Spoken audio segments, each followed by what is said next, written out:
Hello,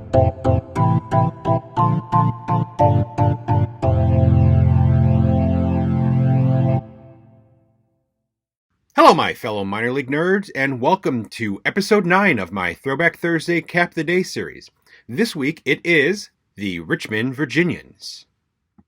The Virginians were members of the AAA International League for 11 seasons, playing from 1954 to 1964. They started as the Baltimore Orioles in 1903, relocating to Richmond when the American League's St. Louis Browns moved to Baltimore to become the Major League Baltimore Orioles. In fact, they were not the first team to play as the Virginians. A Major League franchise with that same name would briefly play in the city in 1884. That team began the season in the Eastern League. When the Washington Statesmen dropped out of the American Association on August 2nd, the Virginians would step in to take their place for the rest of the season. They wouldn't fare too well, going 12-30. Following that season, the American Association contracted from 12 to 8 teams. The Virginians were one of the eliminated teams, so they returned to their minor league status in the Eastern League for the 1885 season, folding before that season even concluded. 1954 was actually the second time the Baltimore Orioles relocated to Richmond. In 1914, the team saw competition from the Baltimore Terrapins of the Federal League, which attempted to position itself as a third major league. The Orioles stayed and competed against the Terrapins, though it was extremely difficult as they received almost no press in the city despite having a pretty successful season.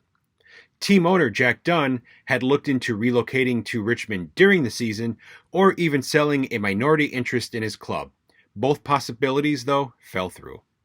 With attendance dropping to as little as 150 per game, Dunn needed cash to keep his team afloat and had no choice but to sell his best players, one of which was future Hall of Famer and baseball legend Babe Ruth. Ruth, along with Ernie Shore and Ben Egan, were sold to the Boston Red Sox. Not wanting to compete against the Terrapins again in 1915, Dunn relocated to Richmond before the start of the season, renaming the team the Richmond Climbers. The Federal League would cease operations after the 1915 season. Dunn would return his Climbers to Baltimore, once again becoming the Baltimore Orioles, and a new franchise was awarded to Richmond. They would also use the name the Climbers, but changed it to the Virginians for the 1917 season, after which they would fold. The 1954 relocating Orioles were owned by Harry Seibold. When he moved the team south to the capital of Virginia, the city already had a Class B team playing in the Piedmont League called the Richmond Colts. The Colts owner, Eddie Moores, sold his franchise to Seibold and then obtained a new one to play in the Piedmont League that would play in Colonial Heights, Virginia, which he named the Colonial Heights Petersburg Colts. Seibold moved his Virginians into Parker Field, former home of the Colts, which was quickly upgraded to meet AAA standards.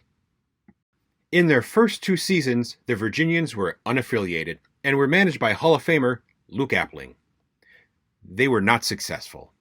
In 1954, they finished in 7th place with a 60-94 record, though they had the third highest attendance in the league at 223,981. In 1955, they finished in last place with a 58-95 record and saw their attendance plummet to 126,607. After that second season, Harry Seibold had the team seized by the IRS for back taxes. It would be sold to a consortium of local businessmen in November for $20,000. The New York Yankees came to town in April 1954 and April 1955 to play the Virginians in 2 exhibition games. In the first game, the Yankees won 7-2 in front of over 16,000 fans. In 1955, they topped the local boys 17-4 in front of 7,000 fans.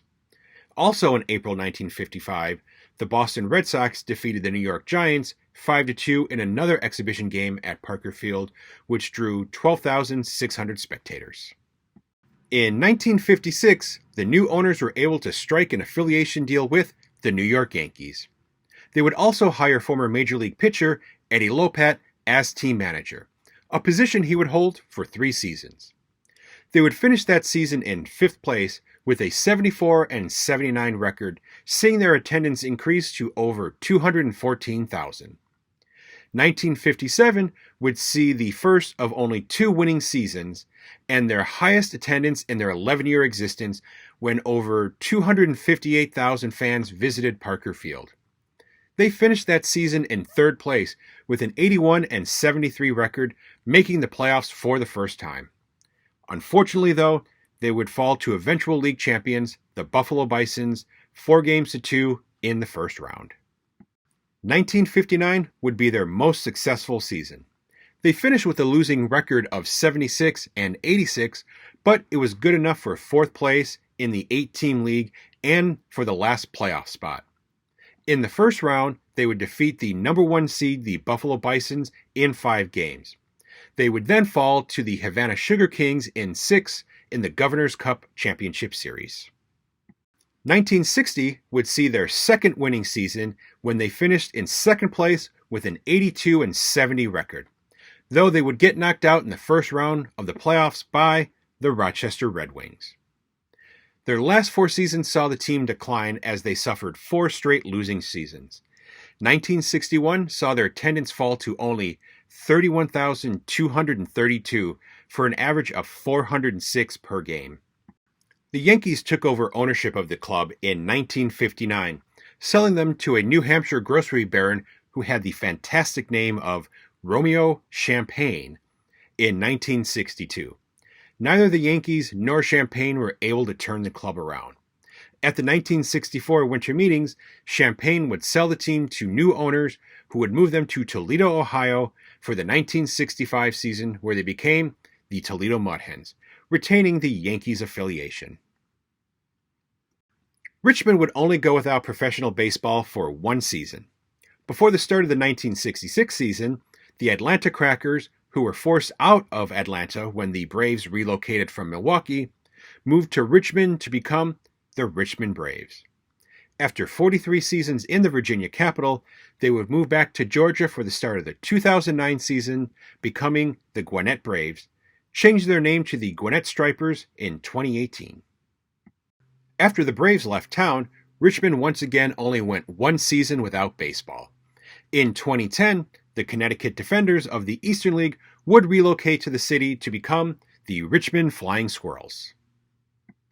Well, my fellow minor league nerds, that's going to do it for this week's episode. I do hope you enjoyed it. If you would like to receive a notification every time a new episode is uploaded, be sure to subscribe to the channel. Thank you again for all your support. I do greatly appreciate it. Stay safe, and I will see you next time.